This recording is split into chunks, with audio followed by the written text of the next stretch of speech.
윤석열이 오늘 원래 3차 출석 예정돼 있던 날이었잖아요. 뭐 그렇죠. 오늘이 다 마감되지는 않았습니다만 일단 안 나간다는 입장을 거예요. 냈고 예. 윤갑근 변호사가 그 법률 대리인인데 수사는 국민의 자유와 인권을 보장하기 위해 필요한 최소한의 범위에서 형평성과 상당성을 갖추어야 하고 엄격한 법적 절차를 지켜야 한다. 지금 뭔 말인지 모르겠는데 이거는 저기 출석 요구에 응하지 않는 것이 아니고 출석 요구에 요건이 갖춰지지 않았다 이런 말을 했더라고요. 그러니까 제일 패착이요. 당신들 수사권 없어서 내가 못 나가겠다. 내지는 인권을 찾거나 뭐 관할이 없다. 이러면 사건 망치는 거예요. 자기 구체적인 범죄 혐의들에 대해서 해명할 수 없을 때 딴소리하고 큰소리하고 이러는 거거든요. 그러니까 지금 뭐 얘기하고. 서면 조사나 어디 제3의 장소에서 조사하면 뭐 그거는 생각해 보겠다 뭐 이런 취지로 근데 그것도 얘기하잖아요. 꼼수인 거죠. 왜냐하면 체포영장 발부하고 영장 칠 것 같으니까 나 사실 제3의 장소 나가려고 그랬어. 이제 법원 영장의 기각의 가능성을 낮추려고 하는 그런 꼼수의 의도까지 있는. 이 사람은 진짜 특이한 게 맨날 다른 사람이 하는 거에 대해서 요건을 엄청 잘 따져요. 맨날 뭐든지 요건이 안 맞았다 그래요. 지난번에 검사 징계 관련해서 자기 징계했을 때도 요건이 안 맞았다 이러면서 그거 가지고 사실은 승리를 했었었고, 그다음에 공수처나 이런 데서 체포영장 뭐 집행하려고 그래도 요건이 안 맞는다. 그리고 구속 취소 같은 거 신청했을 때도 요건이 안 맞는다. 맨날 그것만 절차적인 것만 따져요. 그게 법적인 얘기인 거잖아요. 네, 근데 자기는 요건을 그러면 잘 따져가지고 뭘 행동한 게 하나라도 있느냐. 자기는 절대 그런 게 없어요. 그러니까 실질적으로 지난번에 3년 내내 정치하면서 혹은 우리나라를 통치하면서 본인이 요건에 맞게 한 게 뭐가 하나라도 없죠. 있어요. 예. 게다가 비상계엄도 선포할 때 요건 하나도 안 맞았었잖아요. 그러니까 자기는 한 개도 안 하면서 남의 거는 그게 똑똑똑똑똑 다 따져요. 이게 바로 나쁜 성격이라는 거죠. 그러니까 지금 뭐 세간의 관심 중에 하나는 특검이 이제 시작이 되고 수사가 진행이 되면 이렇게 저렇게 갈 것이다라는 얘기를 쭉쭉쭉 하고 있는데 그 중에 하나가 이제 김건희 특검 관련해서 특검이 시작되기 직전에 검찰에서 도이치모터스 주가 조작 관련된 재수사를 진행했던 곳 50여일 만에 그 지난 4년간 없었던 증거들이 쏟아져 나오고 있습니다. 아시는 것처럼 뭐 녹취 파일이 수백 개가 나오고 있고 육성이 담겨 있다. 그 얘기를 지금 어제도 그제도 저희가 실컷 했는데 그러면서 나오는 결론은 그래서 검찰 자체가 이제 특검의 수사 대상 아니냐. 뭐 부실 수사라는 표현을 쓰시는 분들이 있던데 이건 부실 수사 정도가 아니라 아니죠. 일종의 뭐 부정 수사. 직무유기. 뭐 그렇죠. 안 한 거 이런 부분들을 따져야 되는 부분이라. 근데 특검이 검찰을 수사한 적은 없었다면서요. 과거에도. 그럼요. 그래서 사실은 조은석 특검에 대해서도 두 가지 견해가 좀 갈리는 거예요. 조은석 특검이 예를 들면 김영현 같은 사람에 대해서 기소하고 이렇게 지금 하는 거 보면 착착착 잘하잖아요. 예. 근데 왜 검찰청, 그러니까 서울고등검찰청에서 자기가 사무실 달라고 그러고 거기서 하려고 그러지? 그리고 지금 공소유지하는 뭔가 검사들 특검으로 다 다 불러들였더라고요. 불러들이고. 예. 그럼 도대체 이 사람들이 제대로 수사할 수 있겠어? 왜냐하면 그걸 제대로 수사하는 순간 이미 그들이 기존에 해놨던 것이 엉터리라는 게 드러나고 예. 오히려 자신들이 피해자가 될 수 있는 상황인데 그 사람들을 데려다가 지금 뭔가 세탁해 주는 거 아니냐? 이런 얘기들이 그 의심을 하는 거죠. 그러니까. 그 의심을 저도 많이 했거든요. 예. 근데 이제 큰 뜻에서는 이른바 우두머리 수개들은 잡는다. 대신 피라미드는 풀어준다. 옛날 우리 구정가요에 바로 그거예요. 거부가 머리를 내놓아라. 머리를 내놓으면 나머지 잔챙이들은 살려줄게. 이런 구전가요가 구정가요가 그 뒷부분은 약간 좀 다른 것 같긴 합니다만. 구전가요가 1500년 전에 거지. 그걸 제가 어떻게 다 외웁니까? 뒤에는 뭐예요? 원래 뒤는 뒤는 뭐 다른 거 아는 게 있어요? 이거 아니고? 뭐 모르긴 하겠는데 저건 아닌 것 같잖아 지금. 1500년 전 건데 제가 어떻게 다 외워요? 예. 자, 그 이야기인즉슨은 윤석열과 검찰 수뇌부 내란에 관련성이 있는 사람들은 잡아내면서 하위직 검사들을 데리고 일을 하면서 그 사람들은 털어주는 것 아니냐. 예. 뭐 저는 이것이 뭐 서류상 딜이라거나 구두로 확연된 딜이 아니라 눈짓으로 하는 수사 과정에서의 몸짓 딜이 있지 않을까라는 의심도 살짝 해봅니다. 그러나 그 딜이 나쁜 건지 좋은 건지에 대해서는 저는 판단 못 하겠어요. 이게 하나의 수사의 기법일 수도 있고 어떻게 보면은 이 특검 되신 분이 과거에 이런 걸로 성과를 냈을 수도 있다.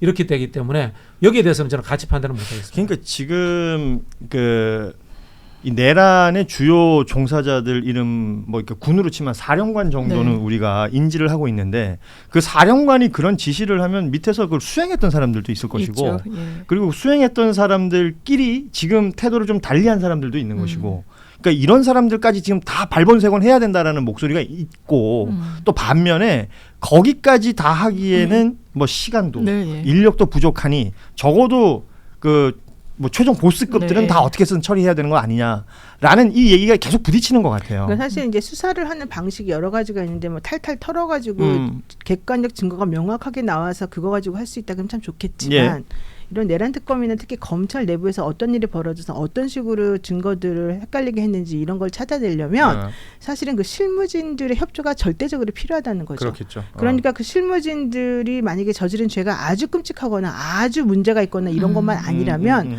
어느 정도 개가천선의 길도 열어주면서 너네들 그동안 잘못했던 걸 이런 식으로 갚아라 라고 해서 실질적으로 실체적 진실을 밝혀낼 수 있는 어떠한 루틴을 만들어주는 거 아닌가 이런 생각을 좀 해봤어요. 그 또한 따지자면 뭐 실용적인 어떤 무언가를 선택해야 된다.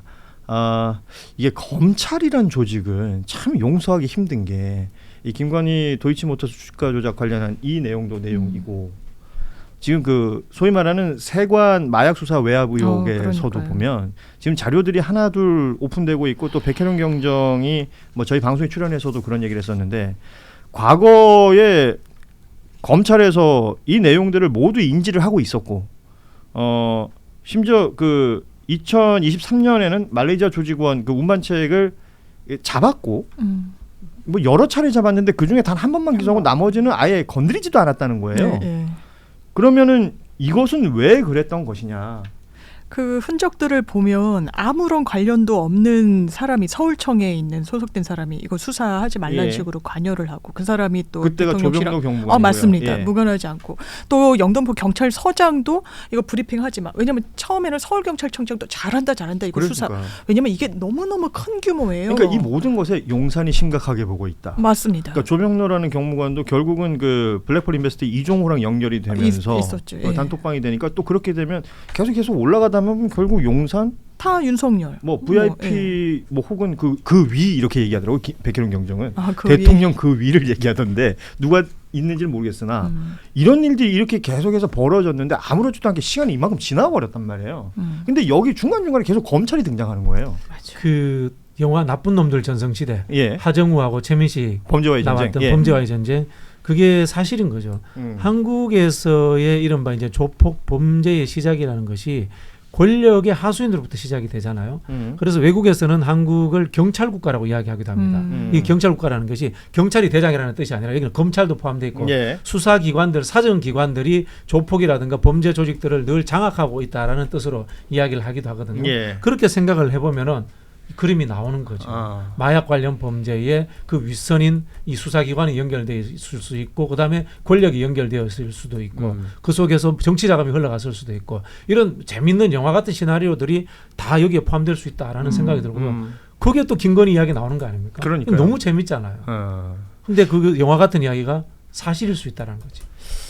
그러니까 이제 국민들의 상상력은 지금 저 끝간데까지 가 있어요. 근데 이것을 특검 수사를 통해서 이제 법적으로 하나하나 정리해 나가야 되는 것이고 그 혐의라는 게 워낙에 많고 그러는 사이에 검찰이라는 조직이 뭐 일부 주요 검사들뿐만 아니라 그 검사의 뭐 부하 검사도 있었을 것이고 이게 지금 진행됐던 내용들이 너무 말도 안 되는 게 많고 지금 민주당의 허영 그 원내정책수석 같은 경우에는 검찰 권력 전체를 수사해야 한다 이런 입장을 내기도 했고요. 검찰 과거 사이 같은 거 한번 만들 필요가 있지 않나. 그러니까 그런 내용 이런 생각이 듭니다. 특히 이제 검찰청 개혁 법안이 나오는 시점에 그런 게 필요하다는 생각이 들고요. 저도 뭐 오래된 경험입니다. 20년 전 이야기인데요. 이제 지방지청장 임명돼서 오자마자 지역에 이제 그 이른바 기업인들하고 뭐 술자리하고 사람 붙여주고 하는 자리 저도 한번 참석한 적이 있습니다. 어땠어요? 그 얘기 재밌겠네. 어땠어요? 얘기 좀 해줘봐요. 말해봐봐요. 그냥 그 도시는 거기에 모인 사람들이 다 관리하는 것 같아요. 완전 유지들. 정말 프리메이슨 같은 이런 느낌이 들었어요. 본인은 뭐 그 도시를 관리하거나 그러지는 않으셨습니까?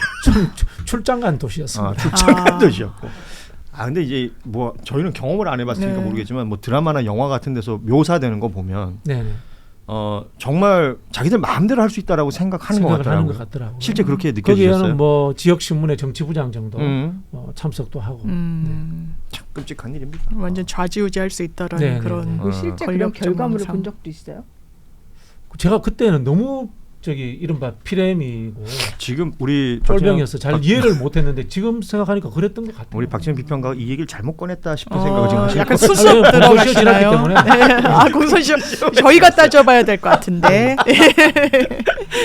아니 그러면 그 검찰을 특검에서 지금까지 제대로 수사한 적이 없다라는 뭐 과거 이력도 그렇고 또 그 검찰을 어떻게 해서는 또 활용을 잘 해야 특검도 성과를 낼 것이다라는 맞아요. 얘기도 하고 네. 있는데 그 지금 검찰의 태도 있잖아요. 특히 이 김건희 육성 나온 파일을 지금 언론사에 흘리면서 언론사들은 각각 자기들이 단독이고 그러니까요. 뭐 이러면서 계속 네. 쓰고 있지 않습니까?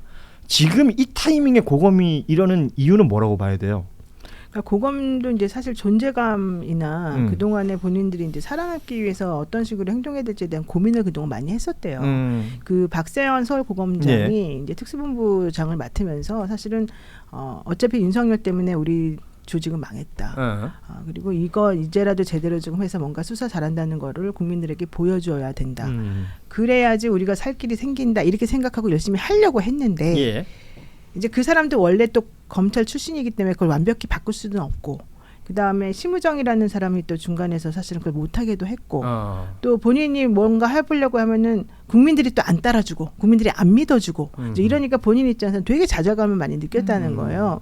그런데 특검이 이제 딱 나왔는데 하필이면 이제 이 특검이 또 되게 센 특검이 이제 와서 예. 게다가 검찰 개혁도 법안이 이제 나왔잖아요. 그 타임에. 그러니까 이제 이 상황에서 우리가 어떻게 해야지 살아남을까에 대한 이제 고민을 막 하다가 이제 어쨌든 그래도 안 된다. 우리가 지금 할 수 있는 거 물론 뭐 잘못했지만 결국은 특검에서 밝혀질 거 미리 그냥 우리가 할 수 있는 선에서 다 협조하고 다 드러내놓고 이 안에서 조금 뭔가 좀 해보자. 뭐 이런 생각을 한다는 얘기가 있어요. 최근에 민주당 당론이 아닙니다. 예. 개별 의원 몇 분이 낸 검찰청 개혁 법안. 예. 깜짝 놀랐다고 합니다. 검찰 내부 완전 뒤집어지는 수준이었다라고 그렇죠. 이야기를 거기는 하더라고요. 뭐 존재 자체가 존재 달라진 자체를 거. 없애는 수준이었기 때문에 그런 부분들에 대해서 그게 물론 뭐 최대치 의견입니다만은 검찰도 자구책을 찾고 있다라고 이렇게 보여지고요. 저는 이게 2021년에 확보했다고 하는데 저는 그 전일 수 있다라고 의심합니다. 그 녹취 파일. 예, 이 녹취 파일이 얘기하신 2013년 거 아닙니까? 사실은 2013년 거면은 녹취라는 것은 이 사람 아니면 이 사람 둘 중에 하나잖아요. 예. 그죠? 최초로 입수한 수사기관이 있었을 거라고 봅니다. 거기에서부터 영화 더킹에서처럼 캐비넷을 뒹굴다가 윤석열에게 인지도 되었다가 그리고 또 윤석열이 권력을 있을 때는 그게 뭉개졌다가 이렇게 하면서 저는 2021년에 뭐 서울중앙지검이라든가 큰 청으로 오지 않았을까라고 이렇게 의심을 해보거든요. 이 과정에서 수많은 친윤 검사들이 저는 이걸 관련돼 있거나 인지했을 거라고 봅니다. 저는. 제가 지금 굉장히 좀 주목해서 보고 있는 내용이 있는데요. 모든 언론이 지금 검찰을 욕하는 것처럼 보여요. 검찰 니들 그때 뭐 했고 지금에 와서 이러고 있냐. 니들도 수사 대상이다. 니들도 제대로 확인해야 된다라고 하는데 조선일보도 오늘 사설에서 그 제목을 달았거든요. 근데 그 사설을 제가 읽다가 중간에 희한한 부분이 있어요. 그때는 문재인 정부의 검찰이었다. 이 내용을 꼭 넣어놔요. 문재인 정부 검찰에서도 수사를 했는데 그때 못 밝혔던 내용 항상 때문에 그 보수 패널들 그 얘기를 하죠. 예, 그러니까 그때 검찰총장이 윤석열이었다는 얘기는 안 적어놨어. 맞아요. 이성윤 서울중앙지검장 얘기만 해요. 그러니까요. 예. 이런 부분들이 계속 어디선가는 이런 작동을 하려고 노력하는 사람들이 있는 것 같습니다. 당연히 검찰을 윤석열과 보유하는 관계를 맺었던 사람들이 내부에 있을 수도 있고요. 자, 또 예를 들어 볼게요. 윤석열이 대통령이 됐기 때문에 도이치모터 사건이 더 커진 거예요. 맞아요. 윤석열이 검찰총장이 됐기 때문에 도이치모터 사건이 더 커진 거예요. 그렇습니다. 검찰총장 부인의 사건으로 시작된 그럼 거니까. 예를 들면 윤석열이 지청장 수준이었을 때는 더 문객이 편했을 거라고 봐요. 조용하게 그죠? 그런 생각 들지 않습니까? 그러다가 이제 서울중앙지검장 되면서부터 이야기가 불거진다고. 예. 그렇잖아요. 그러면은 일선의 특수부 검찰들 중에 일부 이제 부패한 사람들, 정치 검사들이 어떻게 자기 친인척들의 비리를 눈감아줬는가, 예. 또는 어떻게 이걸 무마하면서 자기들 팀을 만들어 가지고 이걸 조직적으로 관리했는가, 이런 것까지도 파헤친다면 이거야말로 검찰 내부의 과거사를 완벽하게 드러내는 하나의 시발점이 되지 않을까, 그런 생각 드는 거예요. 그래요. 지금 1부를 저희가 마무리하면 2부에는 오늘 찬스 인터뷰 윤호중 의원과의 찬스 인터뷰가 준비가 되어 있는데 1부 마무리하면서 지금 속보 나온 게 있어서 이것도 한 말씀씩만 듣고 정리하겠습니다. 이재명 대통령, 그러니까 대통령실에서 이 대통령과 여야 지도부가 22일 대통령 관저에서 오찬 회동을 갖는다라는 속보가 지금 나왔습니다. 지금 대통령 취임하고 얼마 지나지 않아서 이게 뭐 각각 새로운 원내대표들이 또 선출되기도 했고요. 이 지도부들을 만나서 소위 말하는 이제 통합, 협치의 행보를 보이겠다라는 걸로 보이는데 어떻게 평가들 하시는지요? 저는 매우 잘하시고 계시다. 왜냐하면은 지난번 대통령은 뭐 자기네가 만들어 놓은 덫을 사실은 밟고 있는 야당의 대표에게 난 너가 피의자니까 절대 너 같은 사람 만나줄 수 없어. 이제 이런 태도를 취하면서 되게 무시하고 막 그랬잖아요. 뭐 그때 당시 여당에서 뭐 중범죄자 이런 표현이 있었으니까. 그러니까 그런 사실은 굴욕적이었고 사실은 말도 안 되는 셈이었는데 자기가 대통령이라고 하는 힘을 가진 인간이기 때문에 우리가 이제 더 이상 말을 못했는데 이재명 대표는 오히려 본인이 이번에 대선 때도 이 김문수 씨한테 먼저 전화하고 그 다음에 여야 대표 먼저 만나서 하자는 제안을 또 먼저 하고. 그러니까 일반적인 사람 같은 혹은 윤석열 같은 사람이면 상상도 못할 일이죠. 자기가 만약에 이재명 대통령처럼 그렇게 당했다면 본인이 그렇게 여유롭게 할 수 없을 거거든요. 그러니까 이런 걸 보게 되면 참 품이 크다. 그리고 매우 잘하고 계신다 생각이 듭니다. 우리 시골 말로 이야기하면 참 그 양반 속 좋네. 대인배네. 뭐 이런 느낌이 드는데요. 다만 이제 정치의 속사를 한번 이야기를 하자면 그럼에도 불구하고 등 뒤에는 늘 주판과 칼을 가지고 있어야 됩니다. 주판을 좀 뭐 스마트폰이나 컴퓨터 이런 걸로 좀 바꿀 수 없을까요? 너무 예전에 리셀 웨폰 2 느낌인데. 주판이란 말 요즘 세대들은 주판을 몰라요. 그러니까 주판을 튕긴다 이런 얘기를 모른다. 제대로 당하네. 그 이야기 뭐냐면 팔토시 뭐 이런 느낌. AI 정치라는 것은 결국은 이제 우리 정당성과 명분을 내세우지만은 실리라는 것들도 생각을 해야 되는 거고 또는 국민의힘이 실제로 없어져야 될 대상일 때는 칼도 필요한 거고 이런 부분들이 다 가지고 있어야 된다는 뜻으로 말씀을 드렸고요. 그럼에도 불구하고 대통령은 크게 통합하는 사람이기 때문에 늘 웃으면서 큰 팔 벌리면서 화합하는 포옹의 자세를 가지고 계신다. 그런 측면에서 정말 대단하시다. 그러나 저는 칼과 주판을 가지고 있습니다. 주판. 아까 양띵치님이 고현진 평론가는 간신배처럼 진행하는 게 가장 멋지다. 잘한다. 이랬는데 또 좀 전에 나는 주판을 모르는데 간신배. 우리 정미 변호사 주산하거나 맞네. 아니 이재명 대통령이 통합은 유능의 징표라고 그랬어요. 그 윤석열 씨가 민주당에서 종북 반국가 세력이라고 했을 때 불행해진 게 민주당이 아닙니다. 국민들이었어요. 거기에 대한 반성적 고려가 이 정부에는 있을 겁니다. 자 오늘 1부 이렇게 마무리해야 되겠습니다. 어떻게 하다 보니까 정리가 이제 주판과 주산으로 마무리가 되는데 그렇지 주산이 맞지. 주판학원 이상하다 속으로 그러고 있었는데. 그러니까 주판은 그 말 그대로 주판을 얘기하는 거고 주산하고 1원이요 2원이요 3원이요 4원이요 이거 옛날 이거 안 했어요 이거? 하죠. 1원이요 2원이요 1원이요 2원이요 3원이요 4원이요. 왜 이렇게 잘해 본인은? 저 내가 3급까지 했었나 그랬을 걸. 주산학원 다녔어요? 뭐 이런 얘기를 왜 하고 있는지 모르겠습니다. 그리고 오늘 노영희 변호사가 생각보다 활약이 좀 적었다라는 평가들이 있습니다. 내일은 좀 힘내주시기 바랍니다. 그 중간중간에 끼어드시고 중간중간에 딴소리도 좀 하시고 좀 예의 없이 해주시고요. 소리도 질러주시고 뭐 예의 지키라고 저희가 부르는 거 아니잖아요. 자 1부 함께해 주신 세 분과 인사 나누겠습니다. 박진영 평론가 그리고 우리 노영희 변호사 장미 변호사 세 분께 여기서 인사 나누죠. 고맙습니다. 감사합니다. 감사합니다.